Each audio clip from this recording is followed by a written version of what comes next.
Здравейте, приятели! Пуснаха нов протокол, който е свързан с м, тези нови агенти, които се правят в момента от маркетолозите и от фирмите, които се занимават с автоматизация, който дава невероятни възможности. Протокола се нарича A2A, т.е. Agent to Agent. Това е начин на комуникация, който е определен с нов протокол, който мисля, че вече даже е одобрен и от големи компании като Google, който за разлика от обикновения начин, по който ставаха нещата, новият начин е, че самите, а, ам,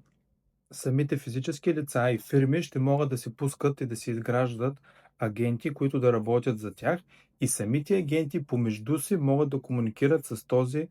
Agent-to-Agent протокол A2A, което всъщност е една огромна иновация, тъй като, примерно, да кажем, един агент на купувача може да се обърне към, примерно, едновременно 10 от агентите на някакви брокери, на агенции за недвижими имоти, и по зададените критерии да насочва огледи, да договаря кога е свободното време на дадените брокери, за да може да се записва часове за огледи за дадени оферти, които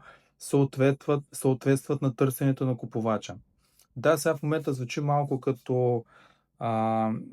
ракетно инженерство и нещо много сложно, но съвсем скоро тези неща ще станат част от ежедневието под някаква форма. Така че тези, които първи се захванат с внедряването на тези иновации, които са свързани с изкуствен интелект, те ще имат едно много силно нечестно предимство, тъй като ще успеят да превземат пазарен дял и при тях да се случат нещата по-рано. Знаете, всяка една иновация, когато се случи,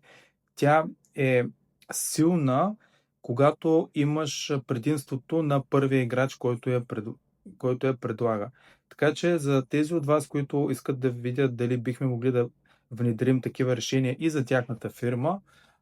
ние правим анализ и предварителен разговор, така че контактите за екипа са в описанието на този клип.